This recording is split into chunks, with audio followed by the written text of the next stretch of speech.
going on, everybody? It is another episode of the Mainly Broncos podcast. One step closer. The Broncos are one step closer to the Super Bowl. It was a game that I think a lot of Bronco fans will remember for some sad reasons, but also a lot of really great reasons, for that game. And we are going to be talking a lot about that game and possibly a lot of the stuff that happened after that, probably from the Broncos side of things. Obviously, there was a lot of stuff that came out from the Bills side of things that probably we need to talk about in terms of their press conference. First things first, obviously, make sure you hit the subscribe button for the MHRT Network page over there on YouTube. If you guys are new citizens, over here on the MHRT Network, make sure you do hit that subscribe button. There's also a join feature over there on YouTube. There's different levels. I think there's like 3 different levels. I want to say it's a $2.99, a $6.99, and then I believe it's a $12.99. So feel free to subscribe however it is that you guys feel like it.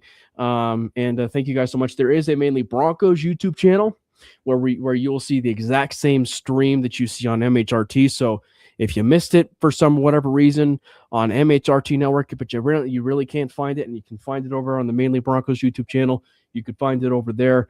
And as well, we are going live. We are streaming live on all 4 Twitter accounts of ours. We are going live on my Twitter account at Cameron Parker PO. We're going live over on Jordan's Twitter account at Jordan T. Lopez, and Brandon's Twitter account at Brandon Miller PO, and of course the main MHRT Network handle.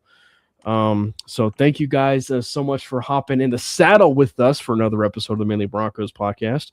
Before we dive into anything and before we actually even talk about the game, how are you doing, gents? Brandon, you good? I know you're recovering. Things are trending in the right direction, but so far it sounds like things are going pretty good. Yeah, I'm doing better now. I've been feeling like I felt totally fine for multiple days, and then today I just randomly had some weird sinus problems again, which is what I had when I first got sick, so that sucked. But now physically I'm doing fine. Emotionally, I am an absolute train wreck in every way possible. That was the most whiplash I've ever experienced in my life from a sporting event specifically, and I can't remember that ever happening before in that way. So that was horrifying, but I'm alive.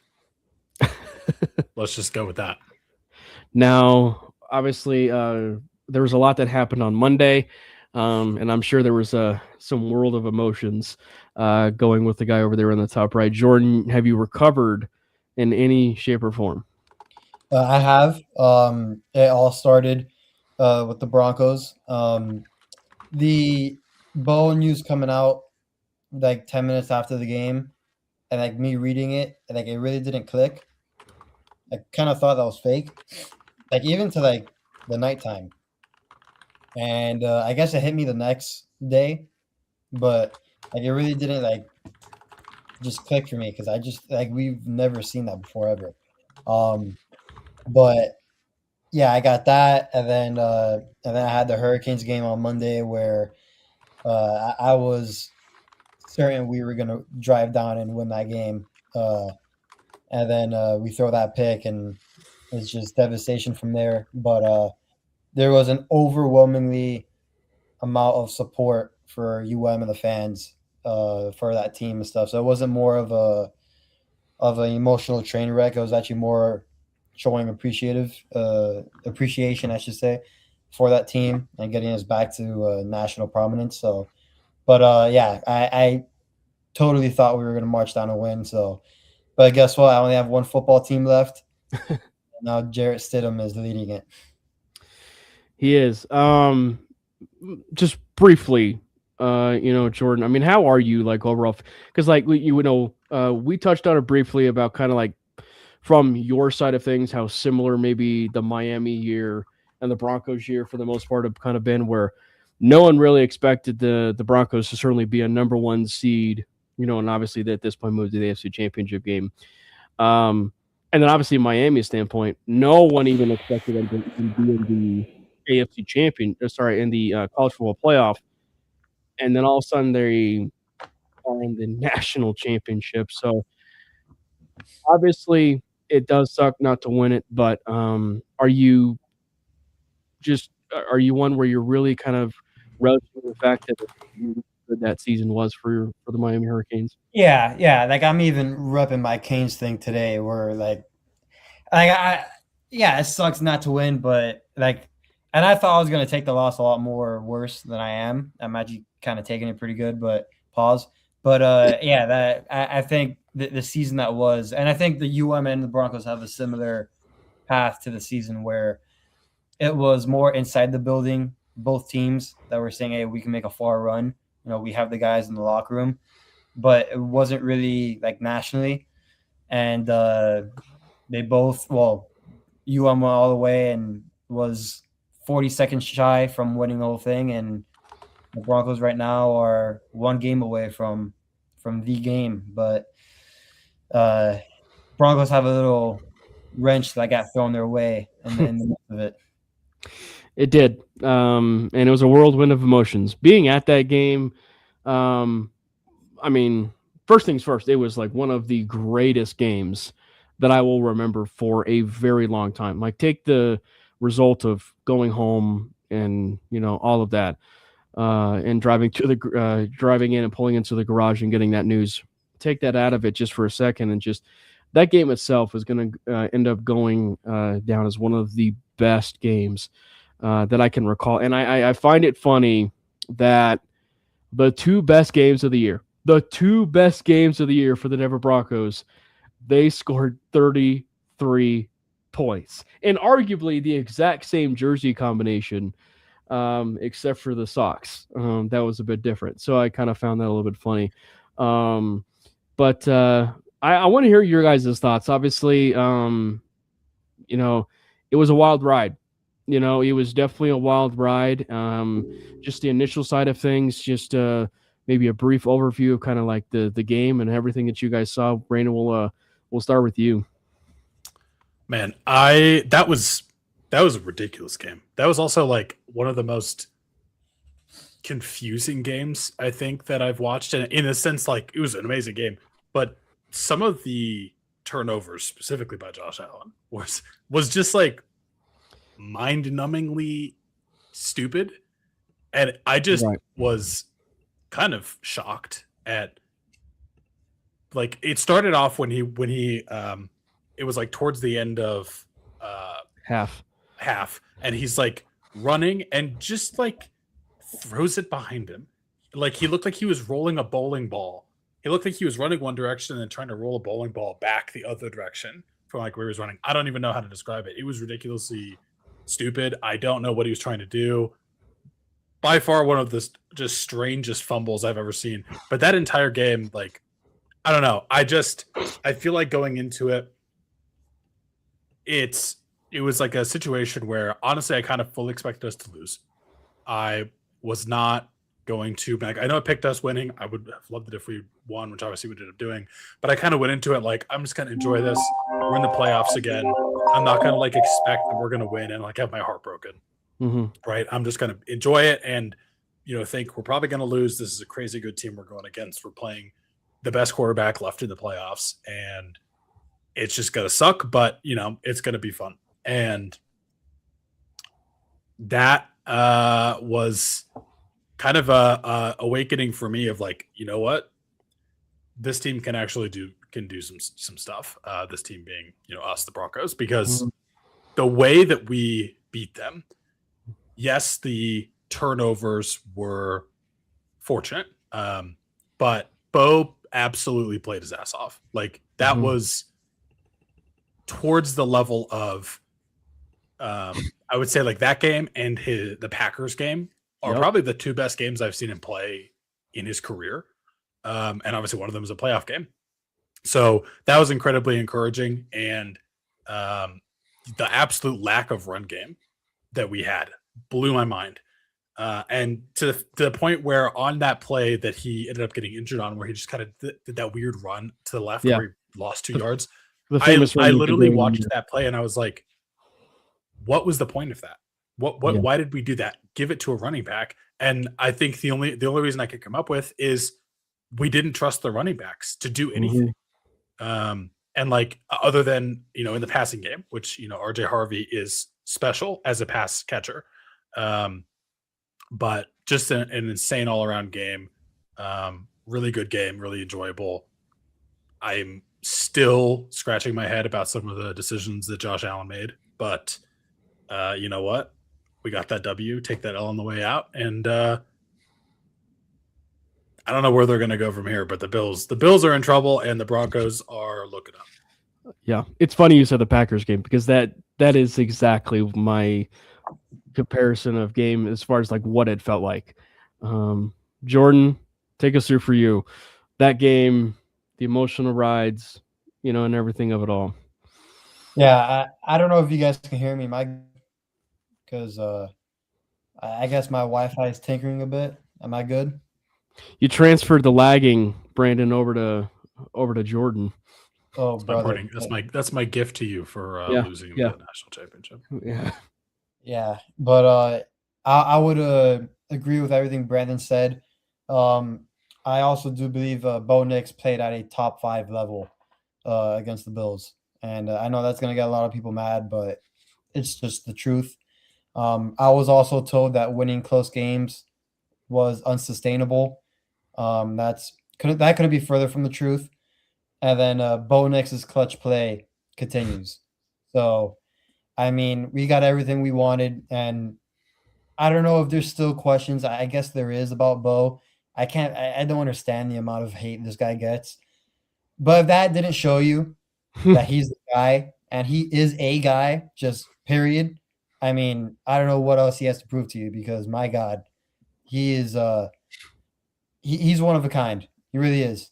And I know the running joke right now is, oh, I hope the Broncos do pay Bo because they're trying to take a shot at us because if we pay them, we're not going to pay everybody else. Well, we're already like constructing that way because we hold a $40 million dead cap because of Russ. So we're already kind of operating like that. So it's funny watching people kind of maneuver their way around criticizing Bo now, but it was awesome. He was just flat out awesome. The funny thing to me is the people that criticized Bo all year and said he was terrible are also now saying that the Broncos have no shot to win the Super Bowl. And the only reason that they could be saying, and they don't say Bo's name, they're just saying like, there's no way the Broncos win the Super Bowl. Right. But they don't realize that they're saying that because they say, they can't win Super Bowl with a backup quarterback. I didn't finish the sentence entirely. They don't mention Bo, but they don't realize that the same guy that they shit on all year is now also the reason that they think we can't win. So I didn't explain that well, but it's like you think that all year we can't win because of Bo, and then suddenly we don't have Bo, and he's the reason because we don't have him that we can't win. I don't get it. It is just wild. It's so confusing. I can't even explain it properly. Well, and I think the way we've said it all year when it comes to the Bo Nix discourse, much to a certain play that happened in this game, it has really separated the ball knowers from people that just don't know what they're talking about. And look, you guys even put it beautifully. And, I would just say that he played at a top 5 level. He did something that only Joe Burrow and Patrick Mahomes have ever done in the playoffs. And that is beat Josh Allen. If that ain't just a top 5 stat alone, I don't know what is. And, I will say, the lack of the running game I thought was very concerning to a degree, but I have a different take on this. And it actually does go to the Packers game specifically. And this is, but it's a different take. And it's the point of, look, Sean Payton, and it actually kind of leads a little bit too, and maybe in the preview of the Broncos and Patriots that we end up talking about as well. But Sean Payton is arrogant. It's well documented. Like he's arrogant. He's very arrogant in the way of like he is very confident in the construct of the roster that he has. Right? We've talked about that ad nauseum. He is very arrogant about the idea about number 10, that quarterback, and everything that he has. He drafted him as the 6th quarterback in that draft class. When everybody and their mother, their draft analysts, and so on said that, no, you could take him in the 2nd round, take him in the 3rd round. And what does he do? In the Packers game and against the Bills, and the Packers defense had a top 5 pass defense in the entire NFL. And what do the Bills have? The top pass defense in the entire NFL. What does he do? He says, Bo Nix, go light him up like a Christmas tree. I have all belief in you to win this game with with your arm. We have done pass attempts after pass attempts for you all year, leading the entire NFL. Let's go win a game for you in the air. And they did that, and I thought that, definitely the running game was probably less than stellar, of course, and maybe they telegraphed a few running plays for Bo. But this felt also like just a screw you to the NFL for really doubting Bo Nix. And I'm really here to prove to you guys why I took him. And he went toe to toe with Josh Allen there for throw. And I could not be more impressed and happy, obviously, being a Broncos fan, for seeing the fact and the confirmation after all these years, that we actually have a franchise quarterback in Denver. He only made one-on-one throws, though. They weren't big time throws. It was just a one-on-one throw. I did see that. That's ridiculous. That's kind of ridiculous. I don't even know. Honestly, I should have brought it up. I don't know why I'm giving this guy any airtime at all. There's just people out there that are they just want the discourse, and they just want to hate on Bo because they never liked him, and it just continues to take up space in their mind, and they have to talk about it, even though they should just let it go. I don't know. It's so stupid. They don't enjoy the game. They make the game less enjoyable. Just mute them and move on. It just is funny. It's just funny. Yeah. The other thing right off the top, and like I said, we'll dive a little bit more into this game. But look, we have criticized, some of the role players and the players on this team, but you have to give them the flowers. You have to give them the flowers, in this game, and probably we probably should just lead off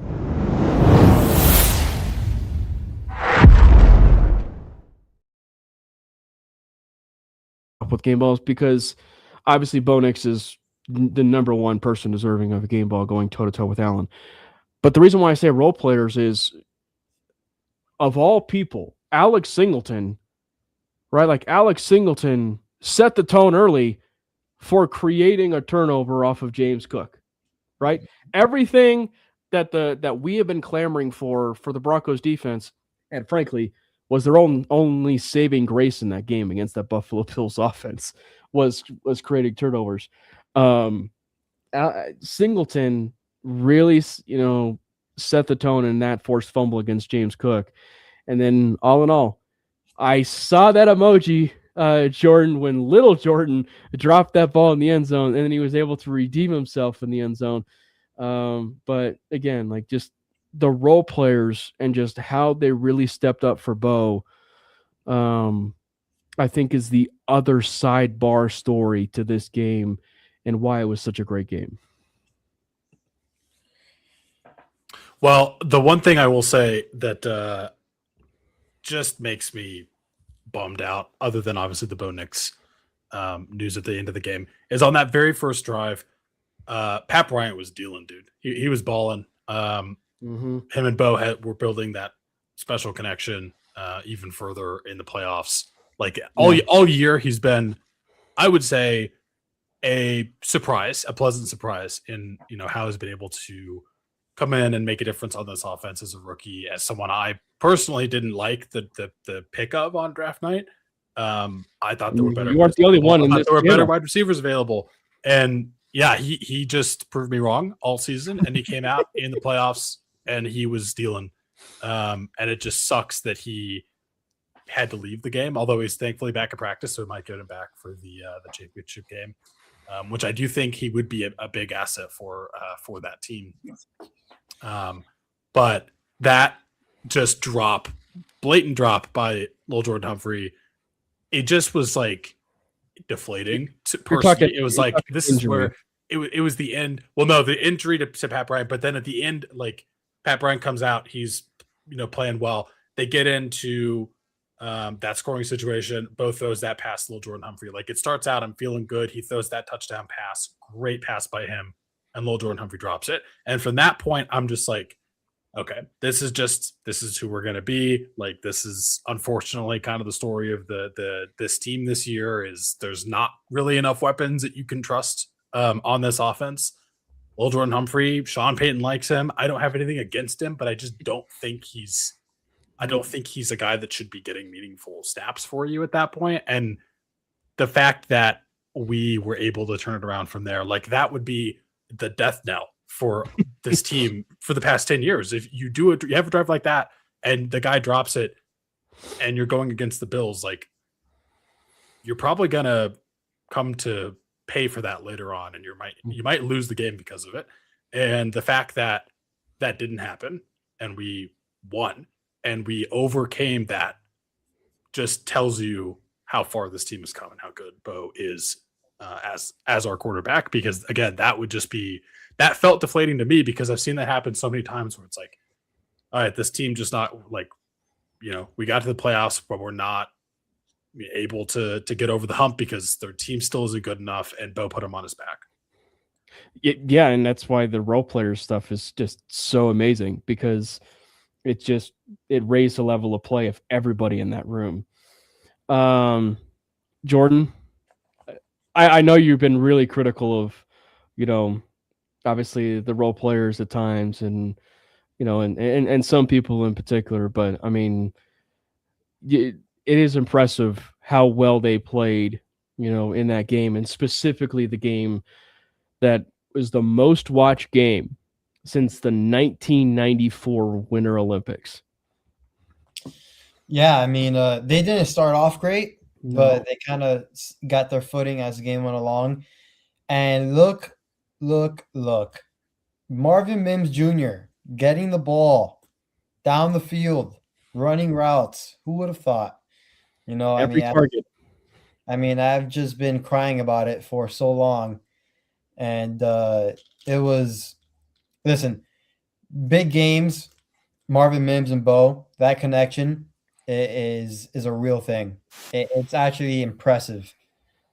Every single big game we've had has been awesome for those two. So to see Marvin Mims have the game he had, and listen, I don't know if he really gets in the game if Pat Bryant is hurt, if Troy is hurt. Remember, he had his hamstring. He got out the game pretty early.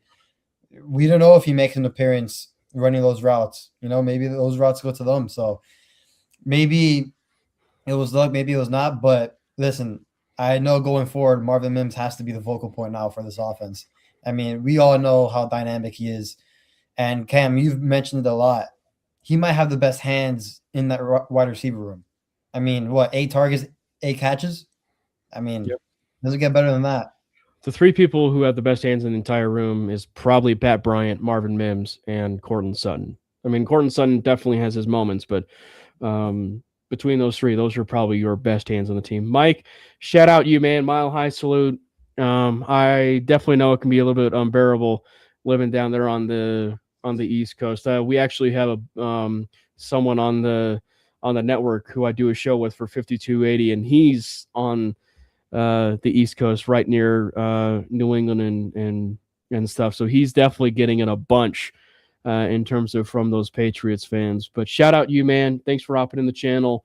Go Broncos, and hopefully we can get a win. And it's one where maybe that's just the other takeaway of this too, is like, remember all the talk Remember all the talk about, and granted, maybe at times we fell into we fell into a little bit when we were talking about how, oh, was this really the vanilla offense that was this really a vanilla offense that they were having the last 2 weeks, of the season, or was this really their offense? And obviously we were led to believe that it was just a vanilla offense and it really wasn't the offense that that they really had in store, if you will, right? Well, I think it's very abundantly clear they were running that vanilla offense, those last 2 weeks. And I believe it was Mega's point, maybe they did.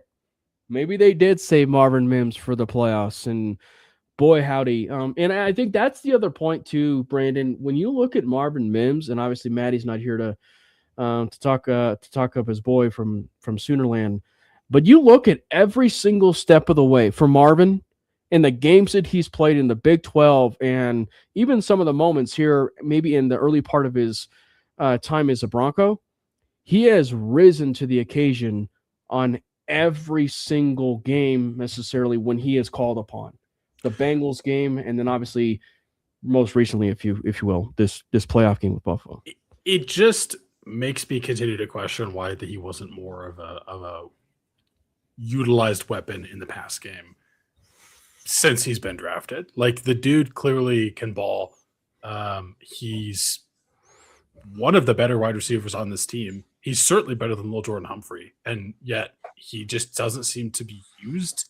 I don't know if it's just like Sean didn't have a good game plan or couldn't figure out how to fit him into the offense until now, but he's been just kind of a little bit of a revelation.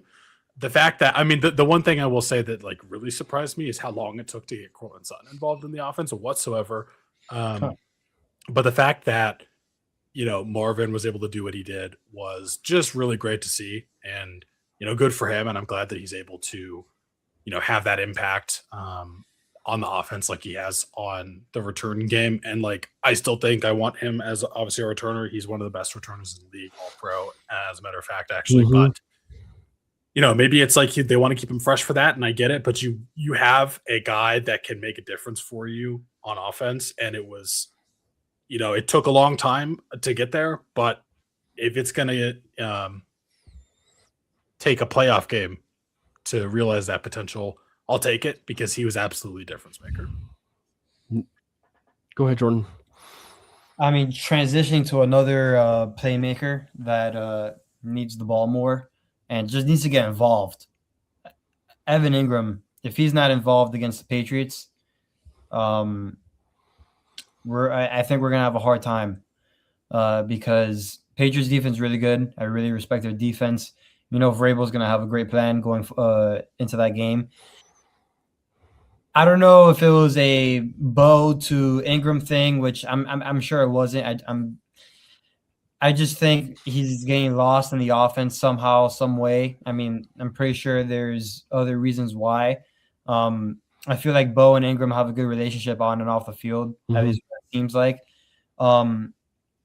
If he doesn't have a connection with Stidham, then I don't know what is going to happen with Evan Ingram moving forward, because he is still a dynamic playmaker. We just haven't seen that. And Regularly. Stidham, yes, correct. And maybe Stidham gets him involved a little bit more, force feeds him a little bit more.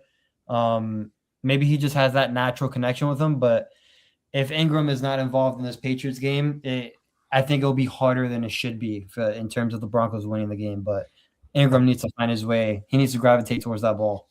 Yeah, real quick on the role player thing. I just, and a kind of, I don't mean to like take this to just a brief preview, if you will, of the Patriots game, but like I almost feel like it almost sets up well for Stidham going into the game, because some of the players that are left in that cupboard are players that he should know rather well with his time in preseason, because we did see in preseason where it seemed like he and Evan Ingram had a decent enough chemistry in the preseason, and we know that I'm sure that he has got something with little Jordan Humphrey as well, and and obviously they brought back a familiar face in terms of Brandon Johnson as well. I believe that was today or yesterday. Just real quick, we will. I believe it was Catfish. We'll get to your question when we preview the Patriots game.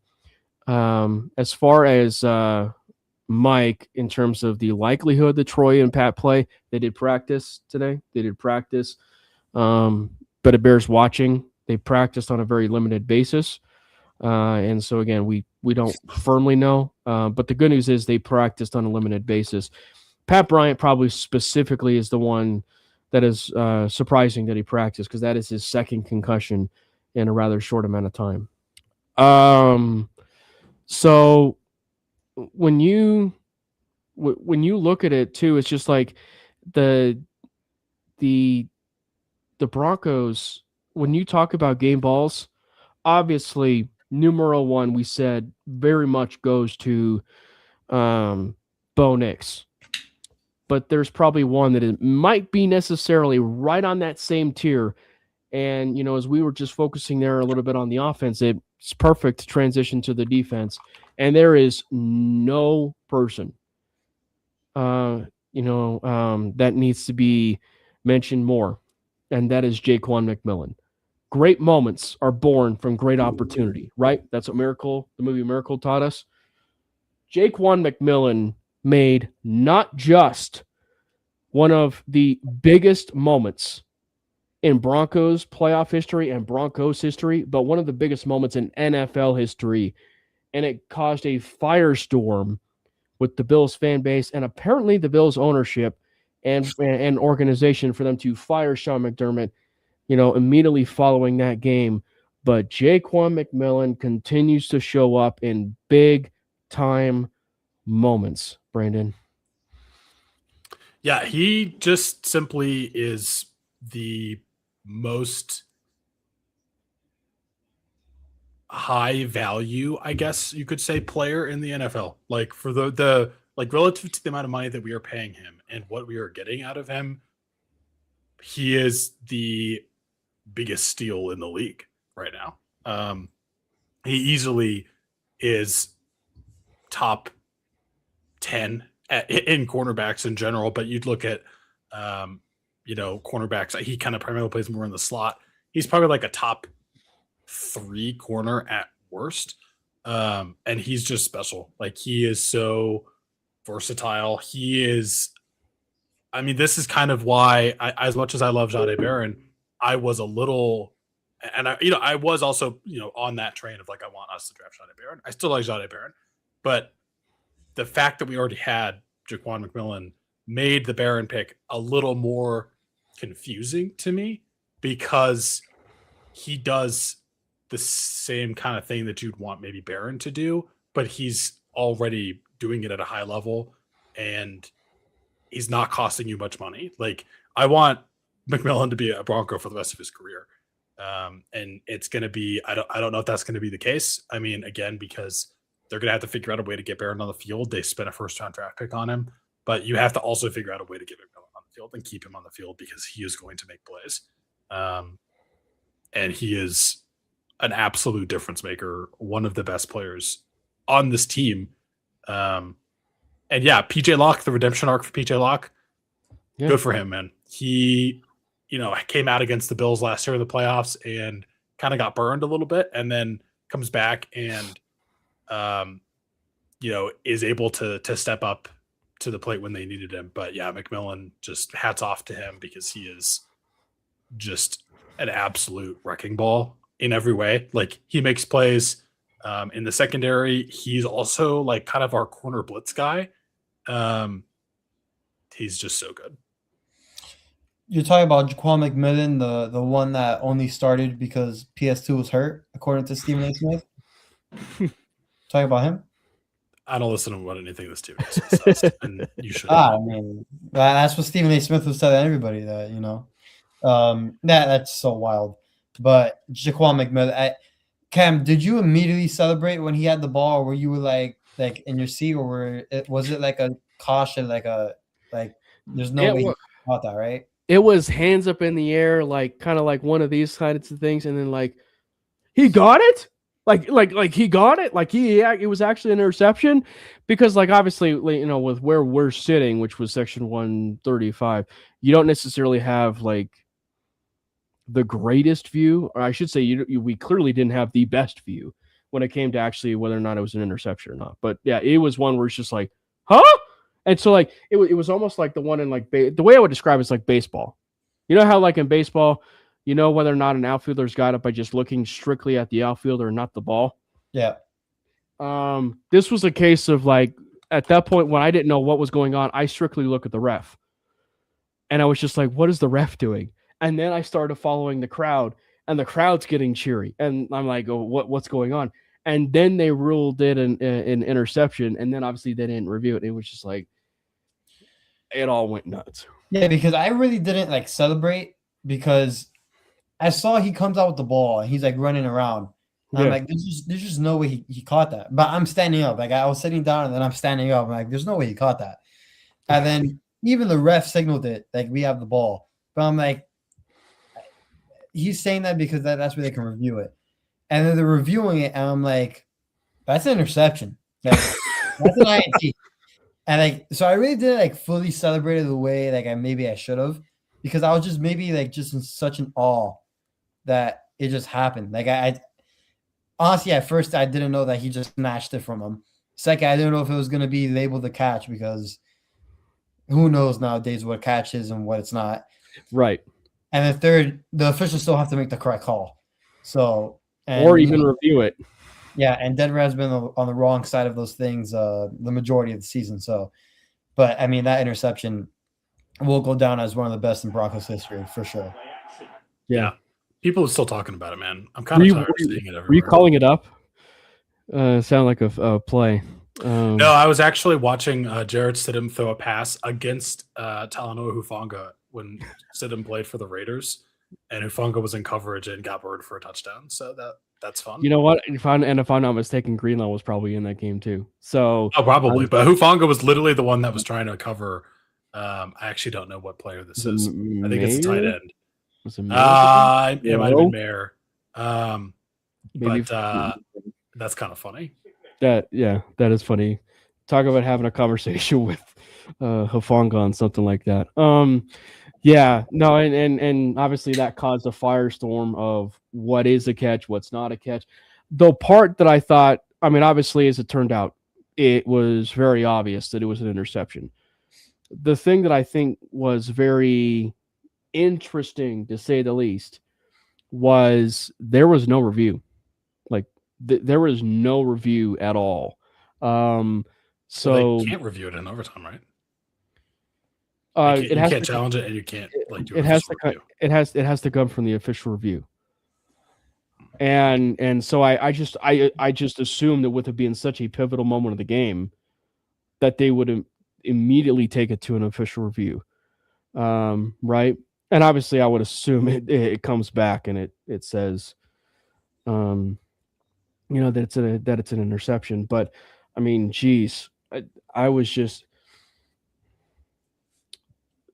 Before we dive a little bit too much into the defense more, I am shocked at how many people, when that came out and they were talking about that interception, either they don't know how to read when it comes to the rule book, or they just simply don't know what an interception really is. Look, it's bad when Joe Burrow comes out of his 2-year hiatus to tweet about the fact that, yes, that of all things is an interception, right? And multiple referees who are on Twitter are coming out saying that's an interception, but clearly that thing just set off a bunch of waves for that whole Bills organization and made them salty from that moment on. Yeah, I mean, it's just I get it. Okay, you're upset.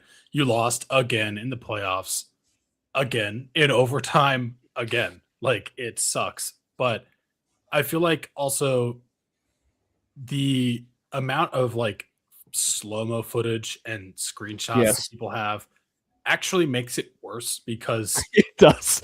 you can pull up a screenshot of literally any part of any play and say like that it went a different way than it actually went. Like I can pull up the same screenshot of a situation where it looked like an interception, but the receiver actually caught it and tell you that it was an interception. Like I can do that all day. And it's just, okay, you know what? Cope all you want. Cool. It was a good game. Sucks for you. I feel bad for Josh Allen, kind of, just because like, yeah, I mean, it sucks to not see him be able to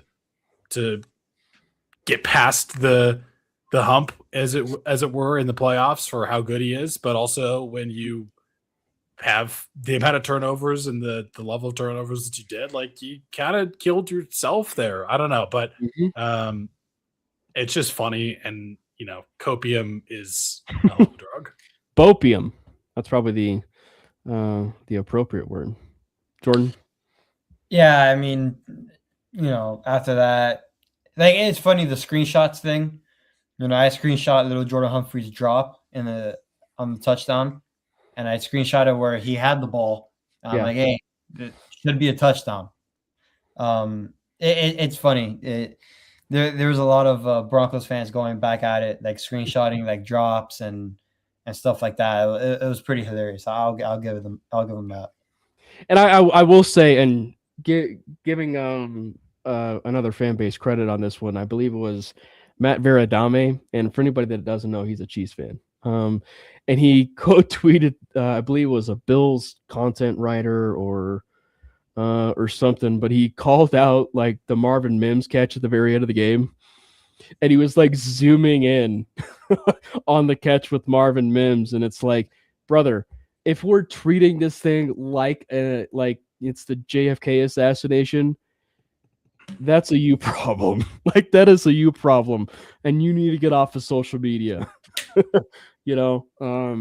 So I don't know. It's just it was one where it was pretty evident that at that moment, the wheels really fell off the Bills, and you really got a sense that there was some conversation had of the staff and that ownership of where things were going with Sean McDermott before the game, because at that moment, after that interception in overtime, they were walking on eggshells the entire rest of the game, losing composure.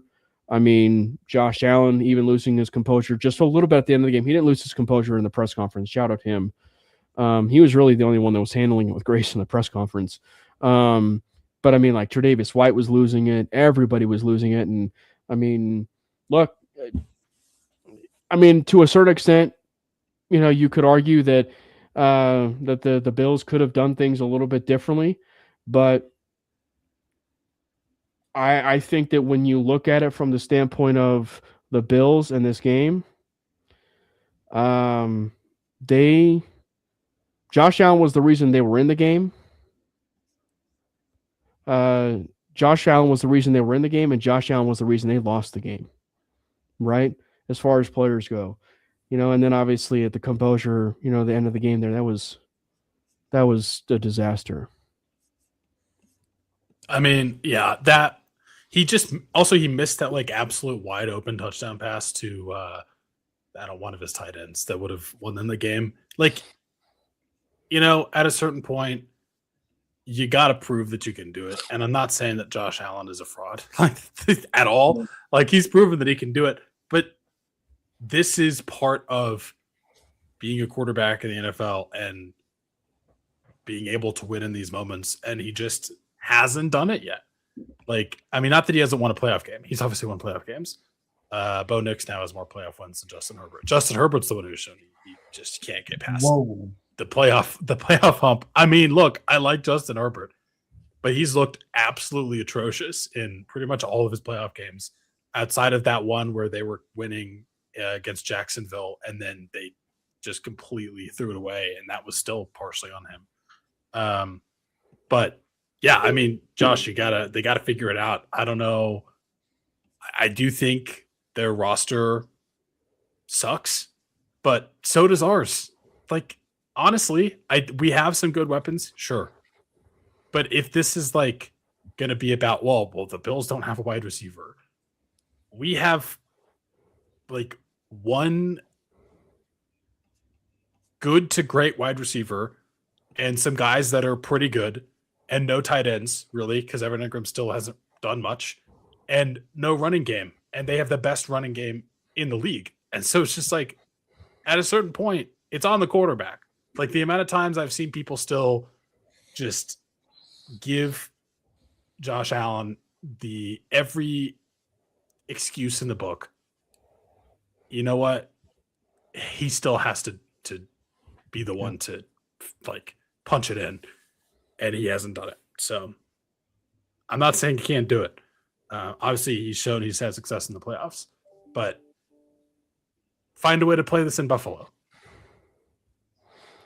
Great rage. That's great rage bait, buddy. Great rage bait. Good one. What about you? I thought the play at the end of the first half where the Bills have the ball, 16 seconds left, and no timeouts, and they decide to throw the ball. And then nothing's open. Josh Allen scrambles, and then he fumbles. I mean, that's a fireable offense. So in terms of the transition to like the Sean McDermott firing, not surprised he got fired. In terms of Josh Allen turning over the ball, I was somewhat surprised with the amount of turnovers he had. Mm-hmm. But again, I don't think like being put in that situation costing him 3 points. His playmakers around him, like with all due respect to Brandon Cooks, when you throw that ball down the field, you're expecting it for it to be a better, caliber wide receiver than Brandon Cooks. And I know he's been good for the Bills, but I mean, you got to surround your guy with talent. So it was funny. It was funny at the end of the game. The Broncos basically rolled out the exact same type of playmaker group that the Bills had at the end of the game. It just kind of funny. Well, the fact, real quick, to just touch quickly on the Sean McDermott thing, I get it, change is needed, but the fact that they kept and promoted Brandon Beane is like, I don't have the words to describe how that makes me feel, but it's like so. This isn't the word, but the only thing I can come up with is it's hypocritical. Like you need change, and so you decide you're going to make a change. Good on you. You fire the head coach. Sure, there can be a good point to be made that it was time. But then you turn right around and keep the guy that's been making the decisions for the past 6-7 years and give him more responsibility, promote him, and say, like, yeah, this is our guy moving forward. He wasn't the problem, when it's pretty obvious that their complete lack of ability to draft good players outside of pretty much Josh Allen and James Cook is 2 Pro Bowlers. Just insane. And like, Pro Bowls, I don't think are the best way to measure that, but you don't even need to use Pro Bowls to just look at their draft history. They've been shaky at best, and I just don't understand keeping Brandon Beane. But you know what? And you're going to make it easier for the Broncos to beat you again. So the one thing I will say too about the Bills and firing McDermott, promoting Brandon Beane, etc., I've seen a lot of bad pressers. We, as sports fans, Bronco fans in general, but sports fans, have seen really bad pressers. That presser today from the Buffalo Bills might actually take the cake. You have the owner, I believe his name was Pregula for the Bills, actually say the loud part out loud, of like, we basically not even respecting the time that Sean McDermott gave that organization, whether he should have been fired or not, or whatever. But, he still went to playoff appearances, championship appearances, whatever, but taking that time to basically slam the previous coach that was there, while also slamming a draft pick you had recently took 2 years ago or 1 year ago or whatever it was, right?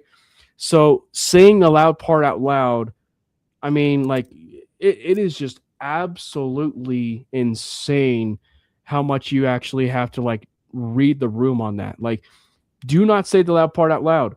Take your respect for what was Sean McDermott, and give thanks to stuff and move on. Do not say, oh, it was the coaching staff's decision to draft Keon Coleman, not Brandon Beans, even though we all know when you draft players, it all falls necessarily on the general manager. And then what was it? People come out and they find a video where they says, I'm really thankful that Keon Coleman, ran a 4.61 so that we can be able to take him here. I mean, it's just like, it's just insane to me. It's just insane to me how just the Broncos really broke the heart and soul of that Bills roster. So, and frankly, just in general, if you will, when I say roster, I mean like from top to bottom. Oh yeah. Just real quick too, as far as just a little note that I noticed too, before we dive into this Patriots game, that McMillan interception I thought was very reminiscent of, speaking of the Packers game, that interception that Pat Surtain had in that game where the Buffalo Bills tried to go for time and McMillan made that interception. Obviously, Jordan Love tried to go for that kill shot, and Pat Surtain ended up intercepting it. So very, very similar plays that are obviously some of the top plays for the Broncos this year. This Patriots game, we didn't get a chance to talk about it right at the top, but in previewing of the game, you got to start with the obvious. The Broncos were dealt some very unfortunate news about 30 to 45 minutes after the game of Bo Nix. It's Bro Nix now, dude. Yeah, bro. Breaking his ankle. Literally after the game, the news broke, and there was a lot of conflicting reports of of that, like it was the second to last play. Obviously, Sean said second to last play, but he meant the running play where it happened on the meaningless play that Brandon talked about. So he goes down. He immediately flies down to Alabama, very familiar territory to him. He has the exact same doctor, funny enough, as Joe Burrow, who had his 2-year hiatus, of course, from social media, tweeting out that. Anyway, that's a very funny point anyway. But anyway, he sees the same doctor as him, and the surgery went well today, of course, because we got the update. So Broncos will be rolling with Jarrett Stidham against the New England Patriots. Jarrett Stidham, and yes, for anybody that does not know, anybody that is on the X Twitter platform, everybody in Broncos country is rallying around Jarrett Stidham as starting quarterback. Brandon and myself have updated our profile pictures over there, Jordan is a bit lacking, if you will, and hasn't changed up his. Some would say I've changed it, but But to tie a bow on all of it, I'm going to ask you, Brandon, because like you cannot have a drop off between Bo Nix and Jarrett Stidham. However, because I think when people say the offense is going to be more consistent, more consistent, than Bo Nix, I think is doing a little bit of a disservice to Bo. So I just ask you, do you find it that they might be the same or a little bit more consistent with Stidham at quarterback? I don't know if I'm going to go either way with this one, to be honest with you. I don't think it's going to be more consistent. I think Bo's a better quarterback than Jarrett Stidham. Straight up. Thank you. I think top 10 quarterback. I think that Jarrett Stidham is going to here's the thing. I kind of get where they're coming from, but it's not. I don't know if they're explaining it the best way. I don't think it's like a situation where it's going to be more consistent. I think what Jarrett Stidham gives you is he gives you a floor that is, I'm not saying it's like a higher floor than Bo, but I think it's just like at a different level. Like Jarrett Stidham, he's going to give you the on-time plays. He's going to like throw the quick, 3-step, 5-step drop route concepts. He's going to throw like some slants. He's going to put the ball in the right place. He's going to, do the things that you need your quarterback to do. I do truly believe this. I think the offense is going to be passable. I think it's going to be competent. I don't think it's going to be great. I definitely don't think it's going to be as good as Bo. I don't think it's going to be more consistent than Bo or as consistent as Bo. But I think you're going to get a level of, I don't know like the best term to use here, because it's not necessarily consistency. I just think you're going to be able to get a competency, I guess is the best way to describe it. You're going to get a competent quarterback who's not going to blow you away. He's not going to make the same crazy plays that Bo makes. He's not going to do like that, falling down ridiculous touchdown pass.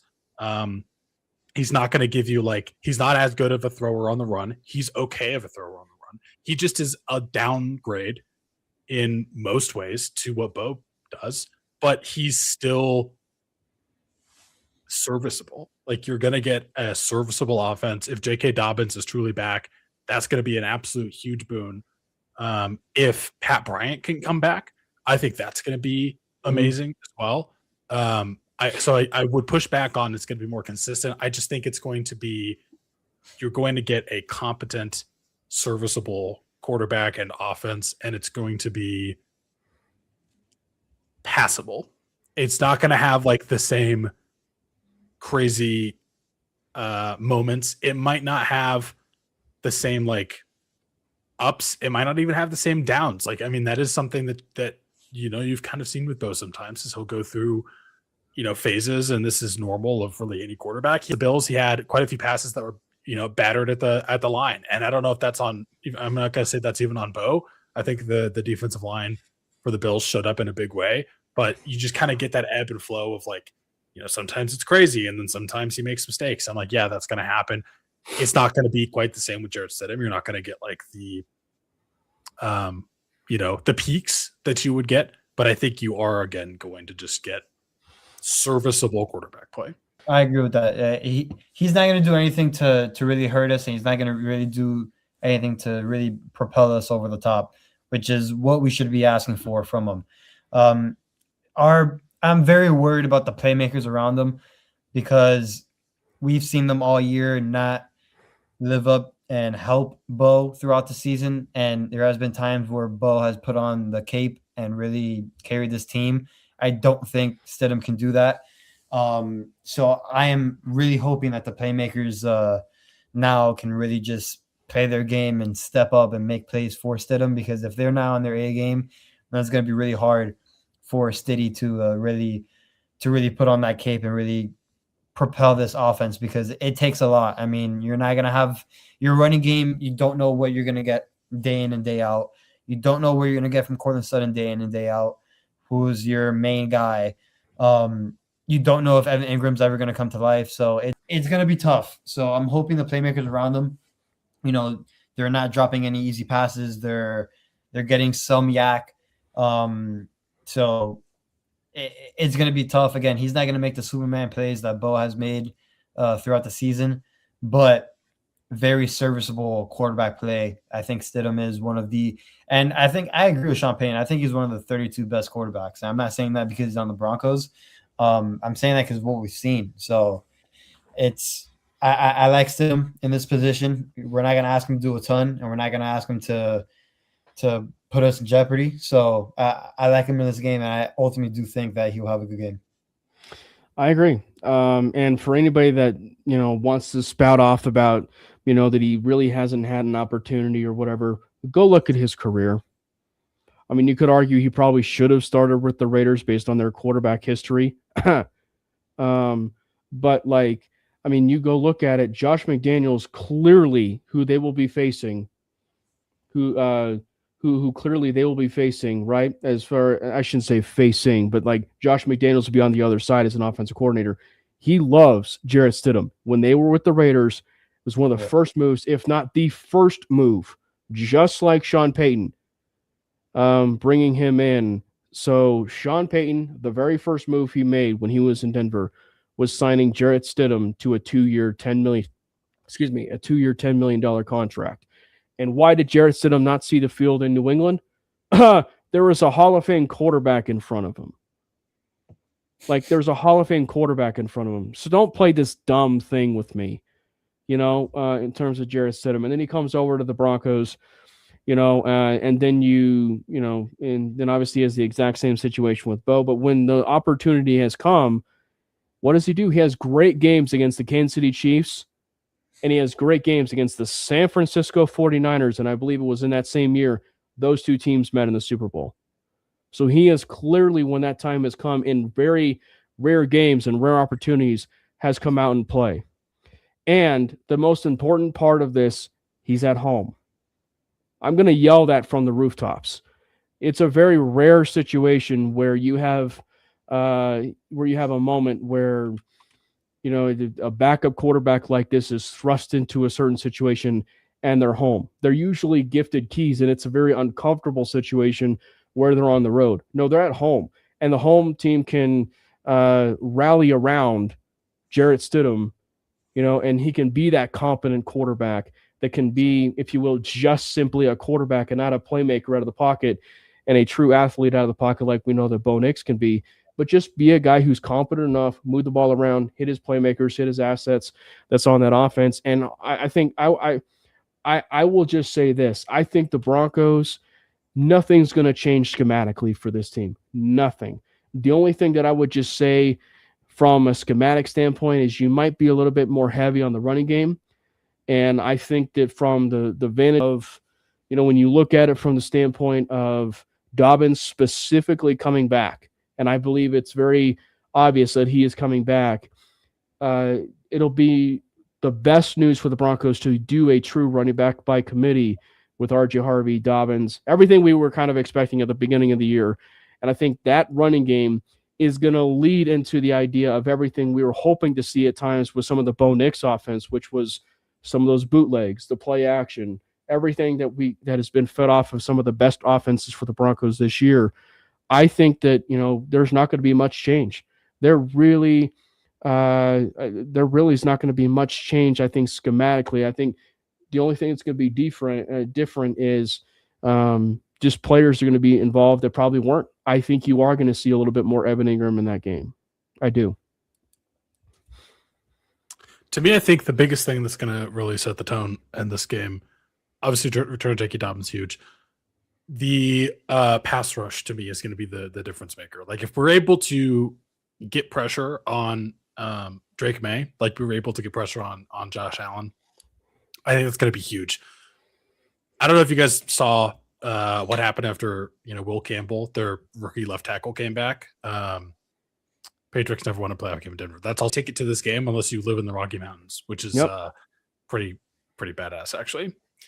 Don't lose to the Raiders, then you could be in the situation, New England. But anyway, what I was getting at is Patriots left tackle Will Campbell, probably going to be a great left tackle in the league, but he has looked pretty rough since he came back from injury this year, and I think he's going to be pretty easy to take advantage of by this pass rush unit. So I'm expecting them to go off. I think that's going to be the key to winning this game.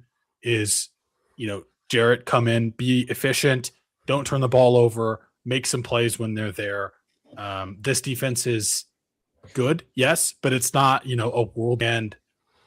Lean on your running game some more with J.K. Dobbins back, and let the defense force some fumbles. Let the positive turnover regression continue, because that was kind of the other story of the game for the Patriots. Is Drake May also fumbled it like a couple times in their last game, and I just think that's something that we can definitely exploit with the way that Campbell has looked for them.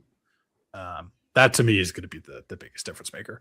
But I do think Stidham is going to come out and play a better game than I think people would expect from a backup. I think he's going to be, again, solid. Is he going to be great? No. Is he going to make mistakes? Probably.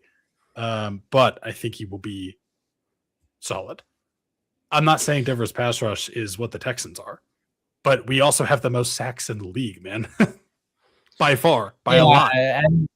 Yeah, I'm not He's, gonna lie. That he's just talking. He's just Not even talking. close. He's just yeah, talking.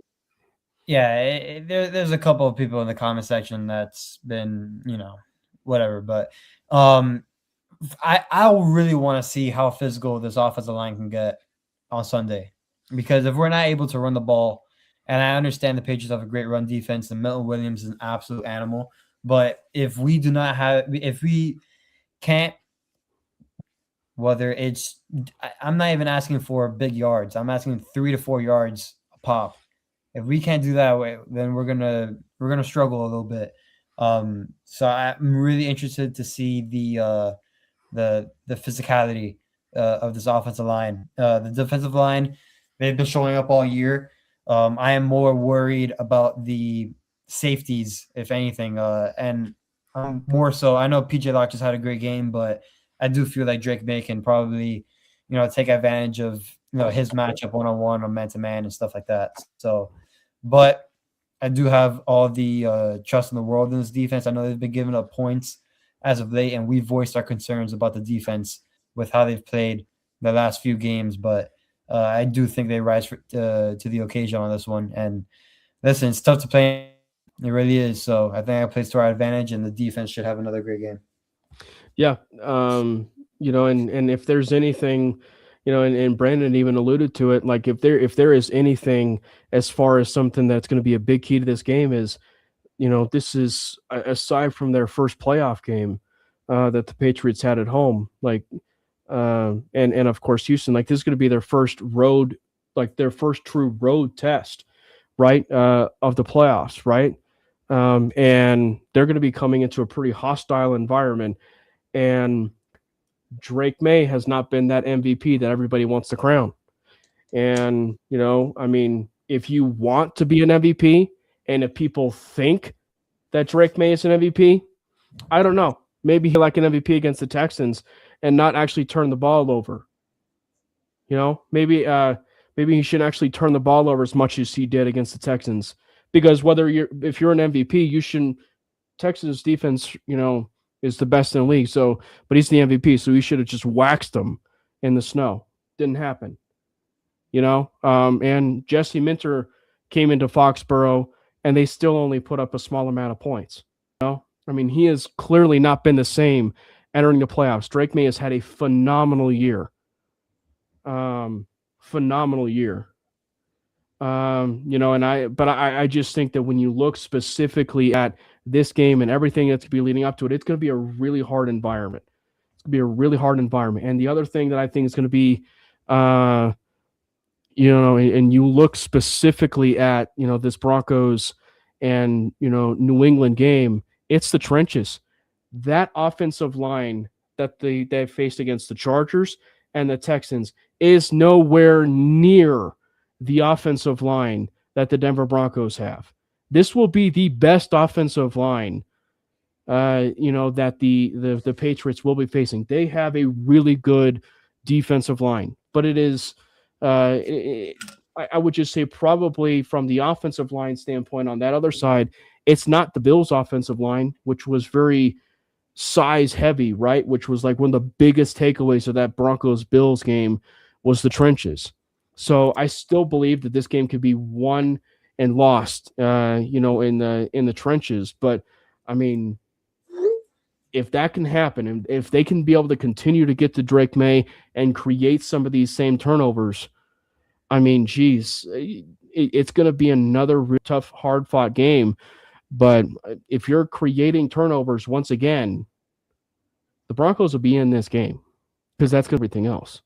I think you can make a legitimate case that this also, and this is going to sound crazy, but could potentially be the best quarterback that the Patriots has faced in the playoffs so far, which is insane to say. But like, if you guys watched the past two games that the Patriots played against the Chargers and the Texans, Justin Herbert looked very bad. And CJ Stroud looked straight up inept. I don't know what happened to CJ Stroud, but he's imploded. He looked like gargantuan 5 fall off from that rookie season. He just looked terrible. And I think if there's a legitimate case that you could say that Jarrett Stidham could play better than both of those guys. I'm not saying overall he's a better quarterback than either of those guys, but I think what we've seen out of both CJ Stroud and Justin Herbert recently, Jarrett Stidham could play better. Straight up. He could have a better performance on the field. That was just insane how poorly those two played. Yeah. Tough.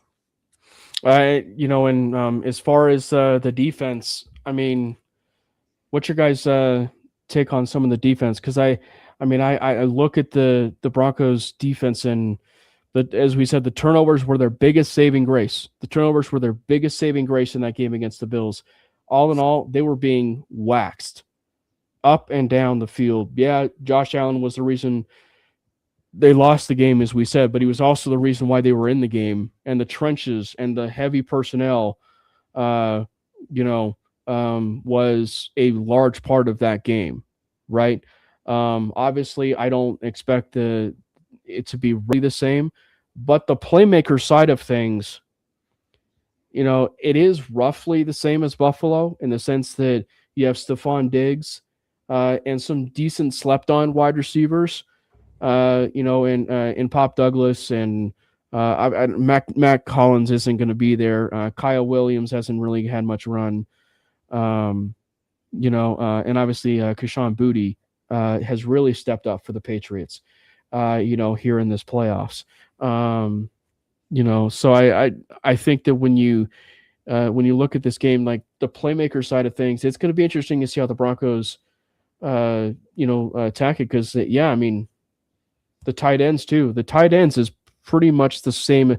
If there's probably one thing that might be the same identical part of Buffalo, it's the two tight ends, right? Like it's the two tight ends for the New England Patriots.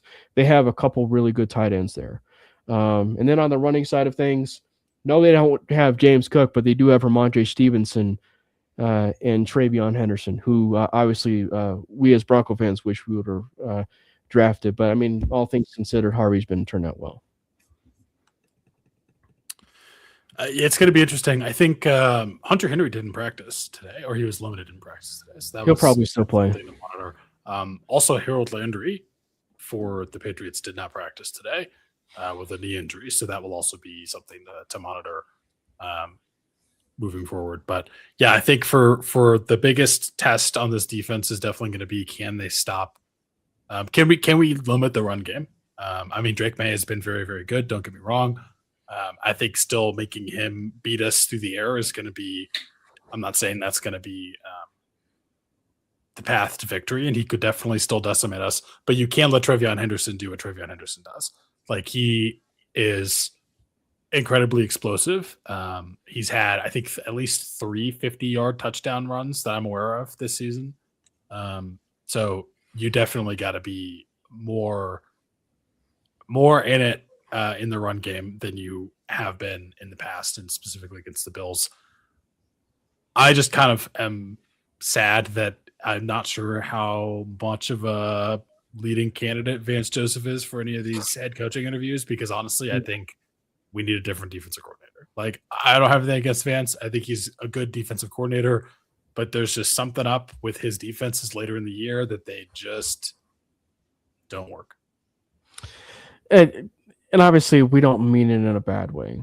Like, and we would have to be careful when we say that, because it's not like we're saying he needs to be fired. It's just, I just want him to be hired elsewhere as a head coach so we can hire someone else. I like Vance. I'm not saying I don't like Vance. I think he's a great defensive coordinator, but there's something wrong. I don't know. But all in all, the best way you could do it is move on to the next, And I get it. The Broncos didn't actually have like the best end of a season, if you will. But to their credit, they were very flip the switch when it comes to the turnovers. If you can bring that same type of aggressiveness that they had at the midway point of the year, and they bring some turnovers on top of that, which they probably could have converted in some games, It's going to be a very interesting game, because yes, Drake May has never been in that stadium, and it's his first road test of the entire playoffs. And even Julian Edelman, even Rob Gronkowski, even Tom Brady has talked about how tough it is to play in that stadium. So for all these Patriots fans that are spouting off about how this is going to be such an easy win, it is never easy in the Mile High City. It is never easy in the Mile High City. And if it is, guess what? Because we're fans, we have an excuse because our starting quarterback was out. I think they forgot what it's like to play here, but they're going to remember real quick. I will say this too, though. I mean,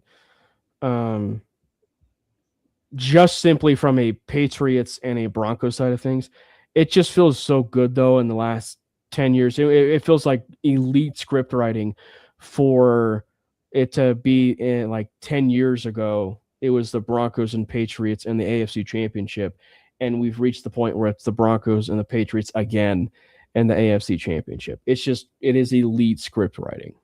Yep. I mean, 10 years later, Broncos, Patriots, back game, Raiders still suck. I mean, still great. Yeah. Nature is healing. Nature is healing. And then obviously I say all of that because I do think it's going to be a really tough matchup.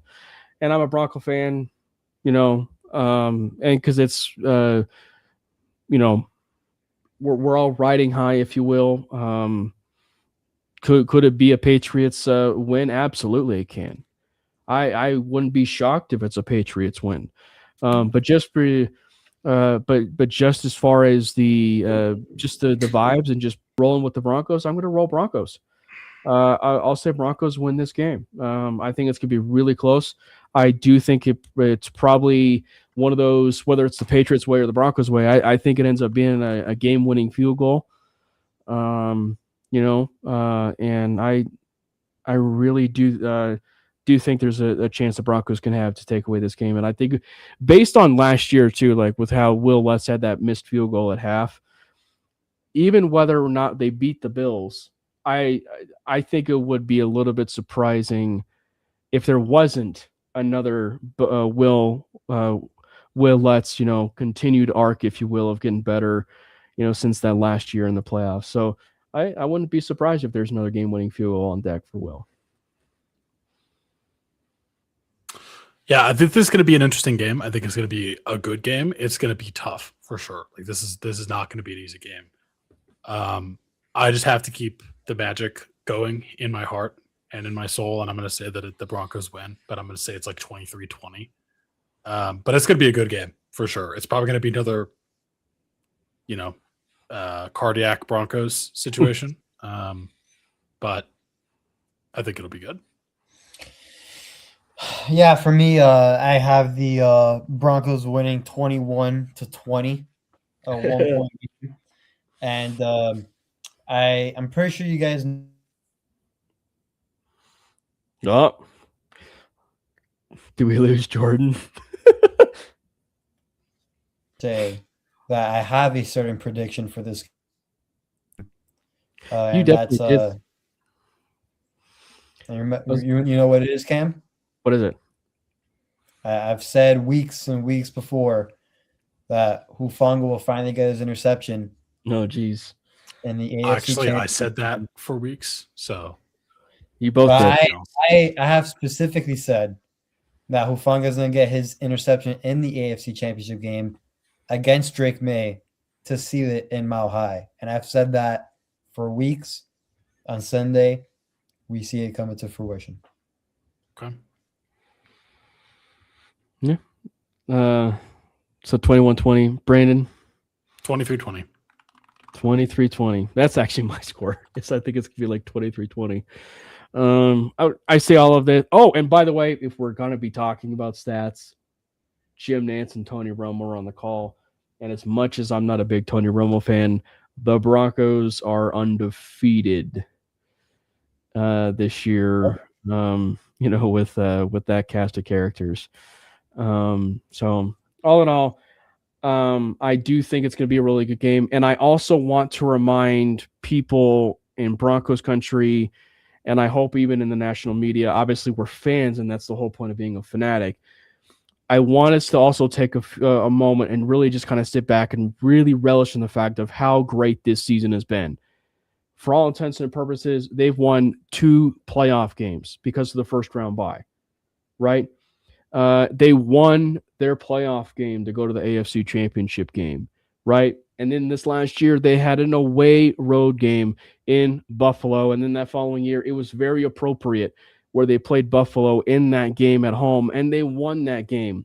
Where the quarterback, where the quarterback, if you will, Bo Nix, went toe-to-toe with the reigning MVP and won that football game on the legs of carrying the team in that game, so much so that he ended up breaking his ankle, which is just so sad. But one of the best games we'll ever see. And as we said, it was the most watched NFL game on since the 1994 Olympics. I believe the Broncos tweeted that out, which is nuts.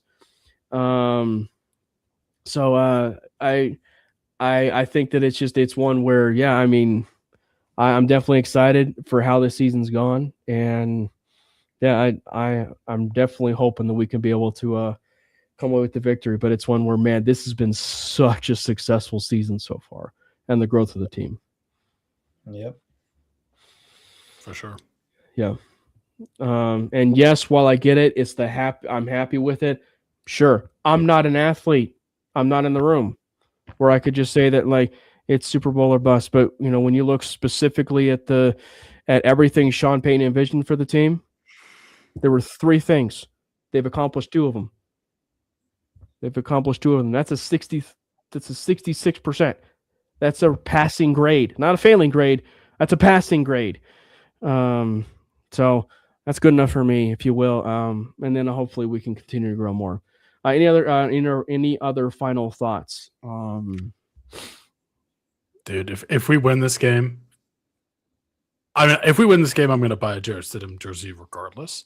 But if we win this game and Jarrett Stidham comes out and he dresses like the LeBron meme with the headphones and the glasses, Ring of Fame. Yep. Ring of Fame. I agree. Yeah. Jordan, final. Do you have any final thoughts? Man, 1 win away from the Super Bowl. It still really hasn't hit me, but Broncos win, and potentially we get rumors and we get hopes of just maybe one of the greatest stories of all time. But we have to win first. There's probably one thing we didn't get a chance to maybe mention a little bit of, and no, he is not playing, but the Denver Broncos, as Mega mentions, they are overdogs again at home. And if there is one thing, whether Bo Nix has been at the helm or not, that has been one of the biggest elements where this team has been pissed off.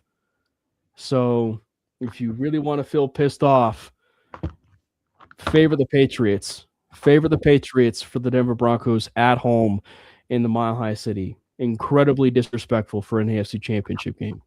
And look, did it turn the favor for the Miami Hurricanes winning that game? I hate to stab Jordan on this one. No, but it was a really good national championship from start to finish, and it was just because of the energy of them playing the card of being disrespectful or being disrespected, if you will. So the Broncos being picked as the overdogs are feeling disrespected. So, and with that, hopefully we talk about it. Hopefully we talk about another Denver Broncos win.